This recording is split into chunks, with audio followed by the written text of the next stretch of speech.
Salam sejahtera bagi kita semua. Perkenalkan kami dari kelompok 3 yang terdiri dari Vini Hafizzatul, Zakia Nursyada, dan saya sendiri Katarina Vivian Desta. Nah, kami akan menjelaskan tentang pemilihan desain dan seleksi material pada pisau. Selanjutnya, adapun outline yang akan kami sampaikan yaitu terdiri dari pendahuluan dan analisa perhitungan dan pemilihan material pada pisau. Selanjutnya, pendahuluan. Nah, pisau adalah bilah besi tipis yang tajam yang bertangkai yang biasa digunakan sebagai alat pengiris. Dapat kita lihat pada kehidupan sehari-hari ini, ada berbagai macam bentuk dan nama dari pisau itu sendiri. Salah satunya adalah pisau koki. Nah, pisau koki ini biasa kita gunakan. Nah, pisau koki ini dapat digunakan untuk memotong sayuran, buah, dan rempah-rempah, dan juga hingga daging. Nah, pada bagian penting dari pisau itu terdiri dari dua, yaitu blade atau bilah pisau, dan yang selanjutnya itu ada grip atau handle. Nah, grip atau handle ini biasanya terbuat dari kayu, komposit, karbon fiber, dan yang lainnya. Sedangkan bilah pisau itu sendiri atau blade digunakan itu biasanya keramik, stainless steel, baja karbon, ataupun yang lainnya. Nah, analisis pada pisau. Nah, pisau ini terdiri dari beberapa bagian-bagian lagi yang setiap bagian ini memiliki fungsi tertentu. Contohnya ini ada tip atau pada bagian ujung pisau ini merupakan bagian yang paling tajam dari pisau atau dari blade yang digunakan sebagai pemotongnya. Nah, dari bagian point sampai bolster ini memiliki ketajaman atau sharpness yang berbeda-beda karena fungsinya tadi juga berbeda-beda. Sedangkan handle ini untuk safety dari si pengguna pisau. Selanjutnya. Nah, pada pisau terdapat beberapa gaya yang bekerja. Berikut adalah analisis gaya pada pisau. Gaya yang bekerja pada pisau adalah gaya multitaksial. Dan besarnya gaya yang bekerja pada pisau dapat dihitung oleh rumus berikut. Selanjutnya ada analisis tekan pada pisau. Analisis tekan pada pisau dapat dikalkulasi dengan rumus 2.5. Selanjutnya ada analisis power pada pisau. Pisau yang baik ialah pisau yang tidak membutuhkan kekuatan yang besar pada saat penggunaannya, karena memiliki kekerasan dan ketajaman yang sangat baik pada mata pisaunya. Juga ada permodelan pisau yang dapat dihitung dengan rumus 2.6 dan 2.7. Selanjutnya ada properti pada pisau. Pisau memiliki beberapa properti. Yang pertama adalah sharpness. Sharpness atau ketajaman, pisau merupakan properti yang sangat penting karena memiliki pisau yang tempur membutuhkan lebih banyak tenaga untuk memotongnya. Selanjutnya ada toughness atau ketangguhan suatu pisau yang juga adalah aspek yang penting karena saat pisau tersebut digunakan untuk memotong benda yang keras, tidak terjadi perubahan plastis atau merubah bentuk pisau menjadi melengkung atau mudah patah. Properti yang selanjutnya adalah hardness atau kekerasan. Berikut adalah desain requirement pada pisau itu sendiri yang memiliki fungsi untuk memotong bahan makanan, tidak boleh patah, tidak boleh tumpul, dan tidak boleh melengkung. Objektivitas pada pisau juga adalah meminimalkan tekanan saat memotong sehingga tenaga yang digunakan saat memotong tidak banyak.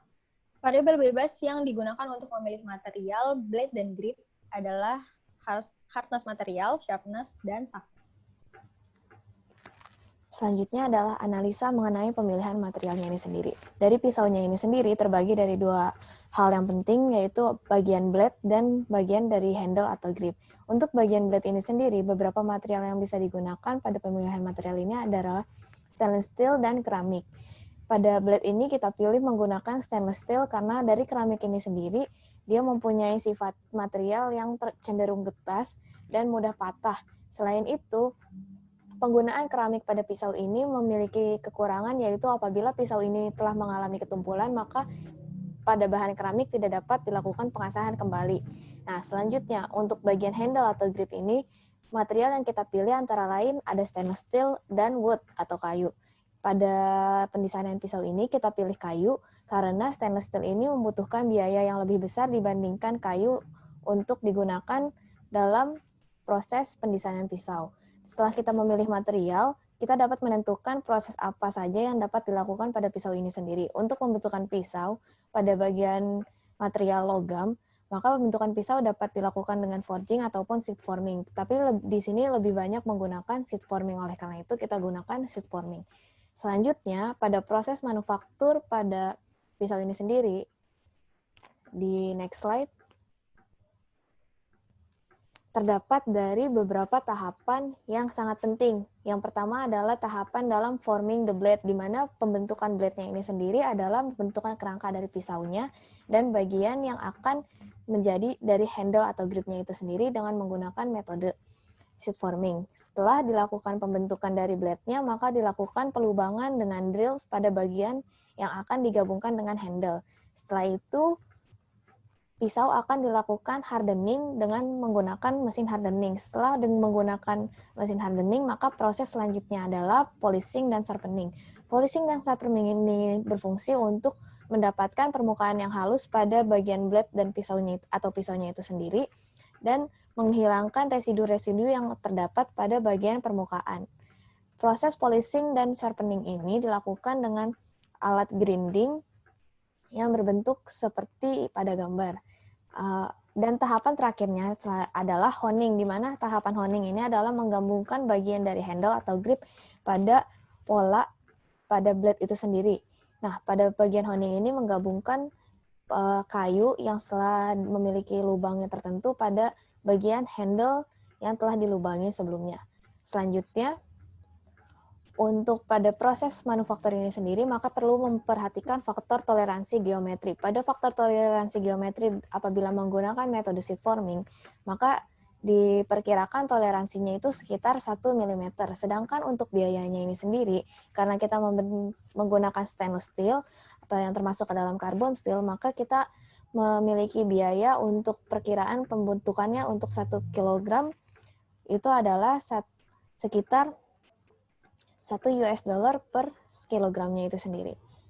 Selanjutnya, untuk dimensi dari pisau ini sendiri, ada beberapa bagian yang sangat penting, yaitu bagian tip atau poin dari bagian ujung dari pisaunya itu sendiri, yaitu harus memiliki ketebalan sekitar dari 0,015 sampai 0,02 inch. Dengan sudut kemiringan dari bagian tipnya itu adalah 22 derajat. Selain itu, pada panjang dari blade ini sendiri mempunyai panjang sekitar 2 inch dan kelebaran pada bagian pisau di dekat bagian boulder atau gripnya itu sendiri mempunyai kelebaran sekitar 0,120 inch, di mana dia membentuk agak membulat. Nah, selanjutnya pada daftar pustaka. Berikut adalah daftar pustaka yang kita gunakan. Ya, terima kasih. Demikian yang dapat kami sampaikan. Kurang lebihnya mohon maaf. Kami tutup. Terima kasih.